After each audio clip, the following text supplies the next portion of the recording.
Have you ever noticed how modern media and games never seem to represent history correctly? Often they'll represent history the way they wish it was, or even worse, use their modern moral biases to judge the people of history. This is especially unfair when it comes to events that were hundreds and hundreds of years ago. This is why historical revisionism is ruining media and games, and what we're doing to fix it. First off, it's important to note that not every piece of media performs historical revisionism and does a terrible job at representing history. In fact, there are several examples that I think do a pretty good job of representing history and the moral values that historical people believed in. One show in particular that does a fantastic job is HBO's Rome. This show takes place in, you guessed it, a pre-Christian Roman Empire. What's so great about Rome is it doesn't pull any punches. The Romans really believe in a Roman ethic. Might makes right, and the humanistic and Judeo-Christian values that have influenced the West today and after the events in Rome are not present. There are numerous scenes depicting brutal treatment of slaves and human beings, which is exactly what you would expect given the morality at the time. Slavery was a reality of Roman life, and they were not treated anywhere close to humanely. In ancient Rome, you were considered a Roman citizen, a barbarian, or a slave, with a few other options, but generally that was the case. You fit into one of those categories. And as hard as it is to watch Rome, I actually really appreciate the way they depict history as a lover of history, because they don't pull punches. Rome isn't trying to make the audience feel better about Roman history. They're trying to show it the way that Romans experienced it. Rome also doesn't moralize their characters for treating them this way, or put other characters in there that object to their actions as if they have the keys to morality that other characters have not unlocked. It simply has not been accessed by the Romans at this time. There was little to no regard for human life. Another aspect of Roman life that's represented well in HBO's Rome is suicide. It was in fact encouraged and socially acceptable in many situations to commit suicide in ancient Rome, and the show depicts this. This is something that we as modern people in the West have an incredible time comprehending, and it's also what makes HBO's Rome so interesting and fascinating to watch. When you're watching Rome, you actually feel like you're looking into the world of the Romans through their eyes. It's not just a depiction of what we wish it was. This isn't to say that all of Roman sensibilities were cringe and unworthy of our modern morality. In fact, there's a lot of Roman ideals that have made its way into the West till today. Things like honor, courage, social achievement, and rising up the social hierarchy. These sort of things actually influenced the founding of the United States and built what we know as the American dream. So Rome does a good job of presenting the nuance of the morality of Roman life. It doesn't try to paint in a negative picture or a positive picture. It just does its best to paint it the way it was. You, as the viewer, get to be the judge, of course, but the showmaker is not leading you to any conclusions other than what's already obvious to our modern senses. Another great piece of media that does a fantastic job at this was The Northman. This was an incredibly shot and artistic movie that really puts into perspective the Viking way of life. Unlike some modern shows that try to put a progressive or modernistic tinge onto Viking culture and life, The Northman shows it as it really was. Barbaric and frankly parasitical. Just like Rome, there are still positives that we can draw from Viking society, such as honor and courage. However, when contrasted with medieval Christian Europe with values like chivalry and early humanism, it doesn't quite meet our standards. And I would say that medieval Christian Europe far outweighs the moral scales, even at this time with all its flaws. The primary source, the Anglo-Saxon Chronicle, illustrates exactly how brutal the Vikings were when they invaded England.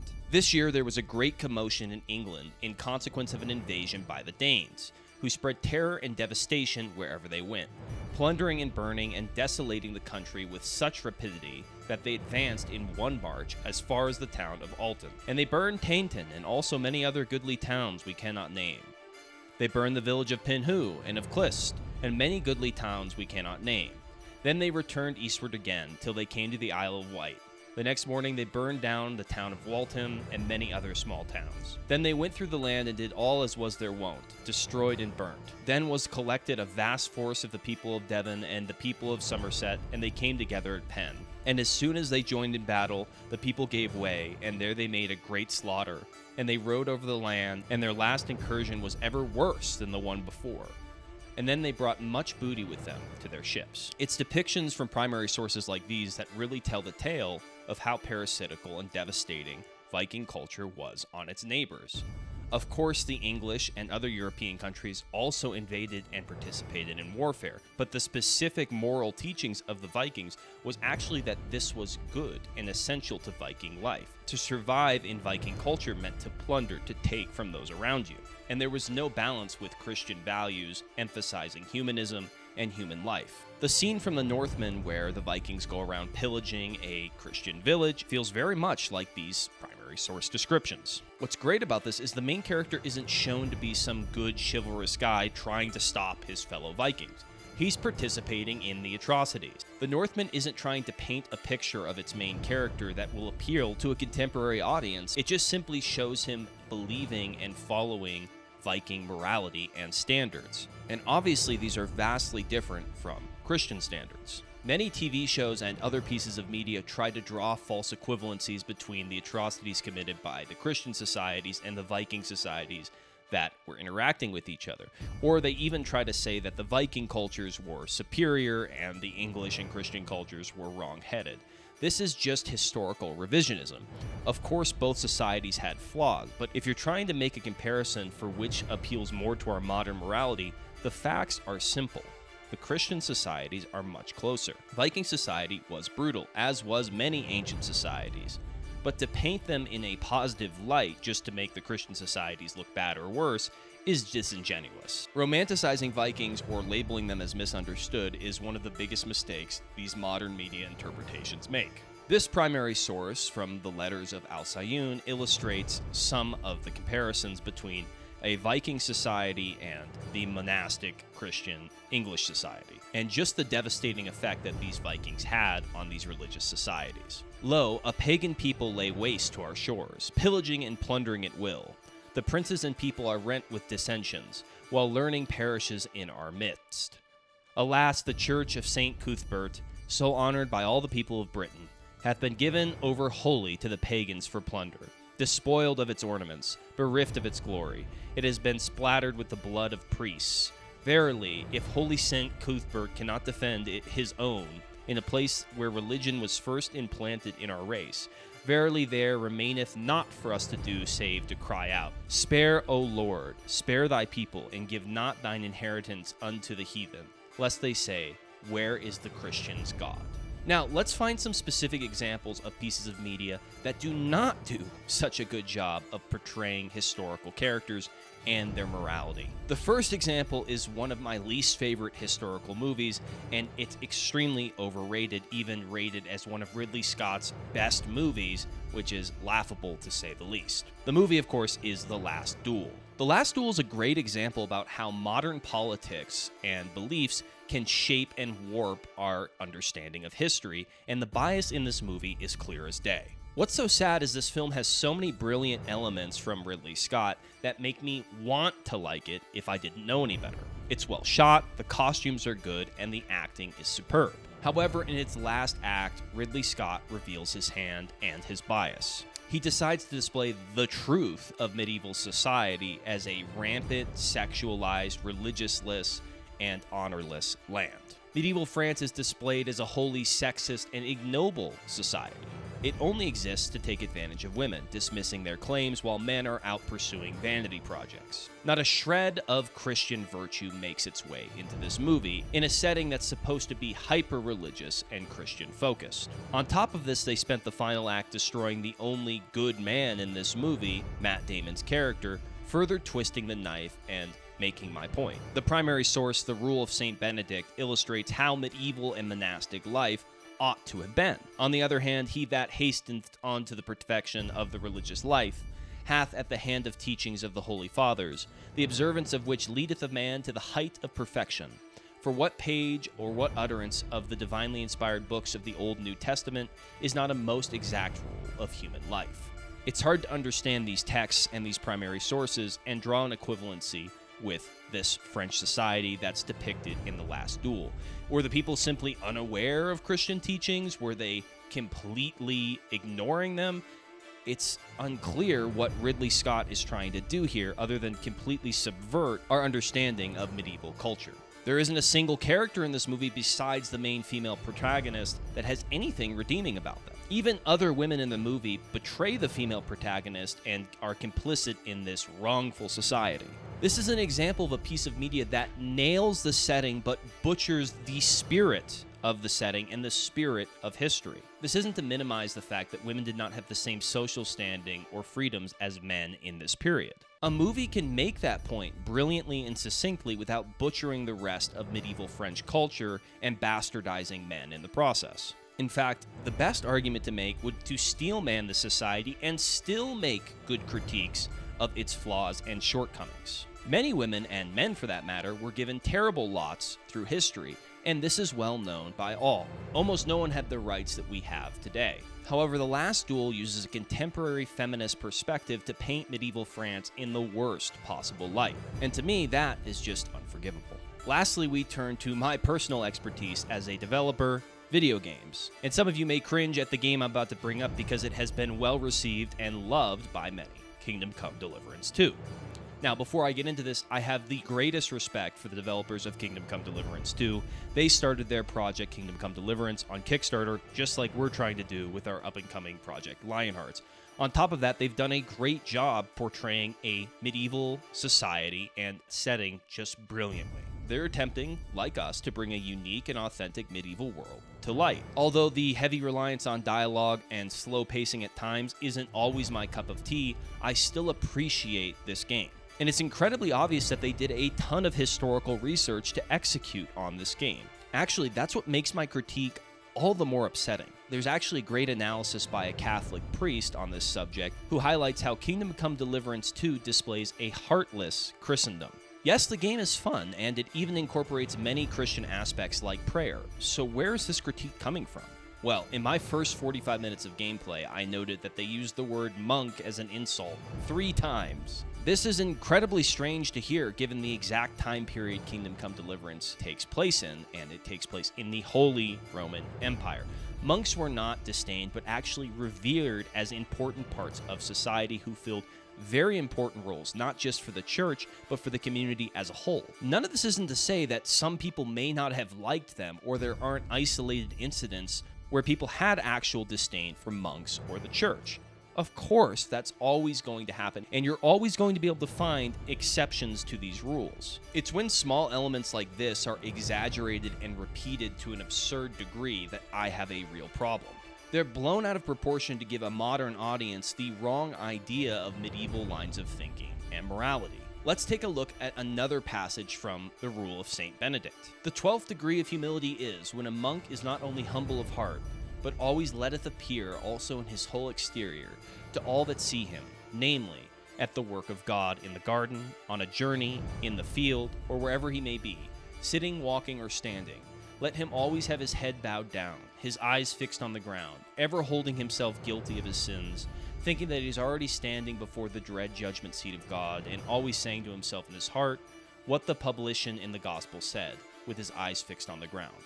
Lord, I am a sinner, not worthy to lift mine eyes to heaven. It's this sort of monastic humility that I find hard to believe was greatly disdained. This is a great virtue, and I feel that many people in a society which is hyper-religious and hyper-Christian would have great respect for men who went to lengths such as these to show loyalty to Christ and to the church. This is further emphasized when you encounter an inquisitor in the game. He questions you, and you simply being able to recite the Lord's Prayer impresses him enough to leave you alone.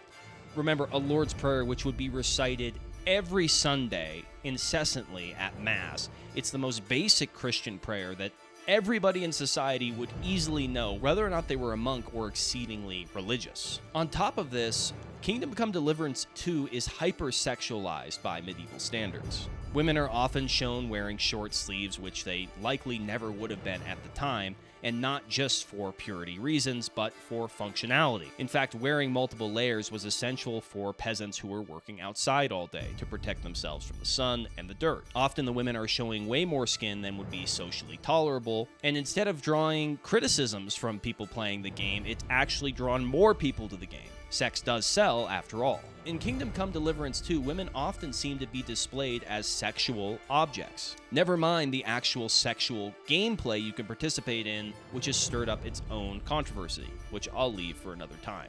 The society of Kingdom Come Deliverance 2 seems to be a hookup culture, but was this actually medieval? Obviously not, and something like hookup culture was impossible and non-existent in medieval societies. It was not only considered extremely taboo by the church, but the entire culture would be against it. This is a time where abstinence was not only essential for religious reasons, but also for social protections and safety from things like sexually transmitted diseases. Health, religion, and social protection were all informing on this aspect of the culture. I think this is a clear example of modern people failing to understand medieval life and medieval mindsets. This is a world before pornography or the hypersexualization of the 21st century.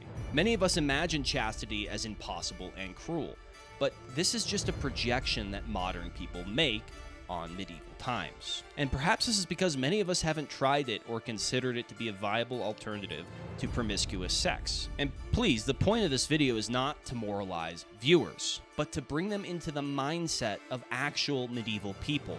Women should not be and were not treated as sexual objects in medieval society.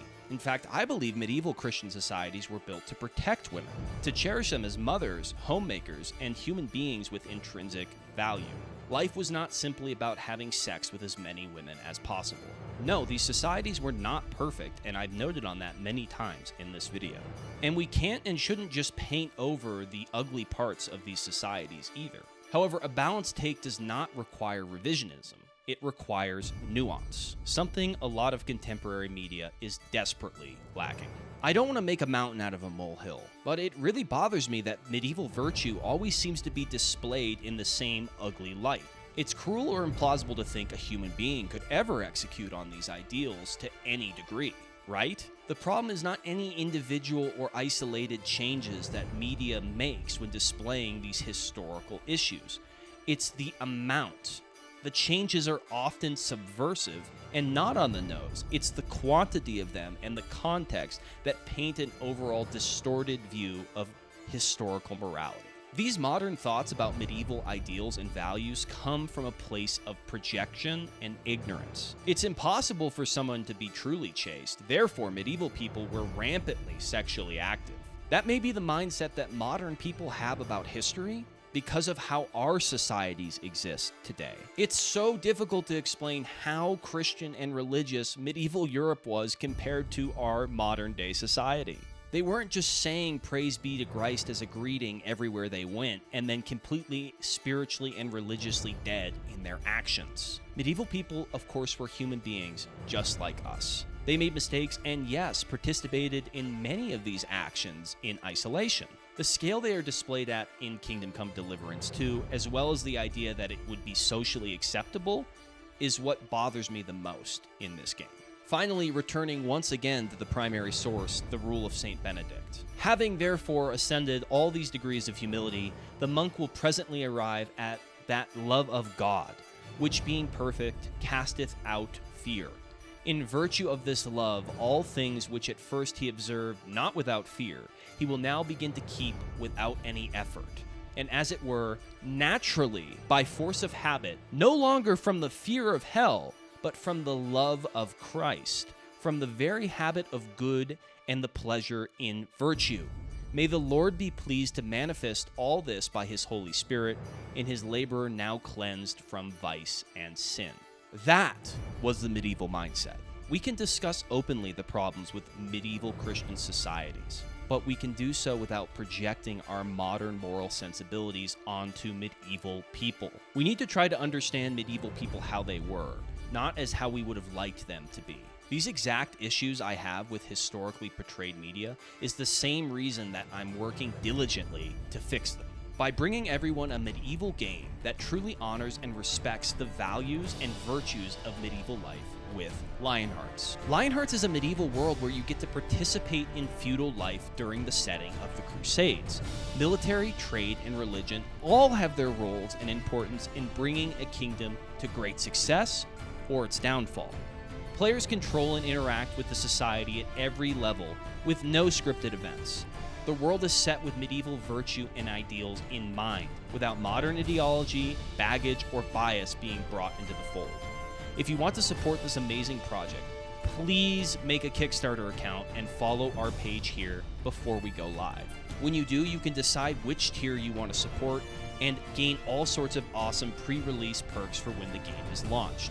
Furthermore, you can go to our Steam page now and wishlist the game so you can track its progress up until release. I hope you enjoyed this video. Please like and leave a comment if you have any additional thoughts. If you disagree, please tell me why. I would love to have a discussion with you about these topics. And we'll be seeing you guys in the next video.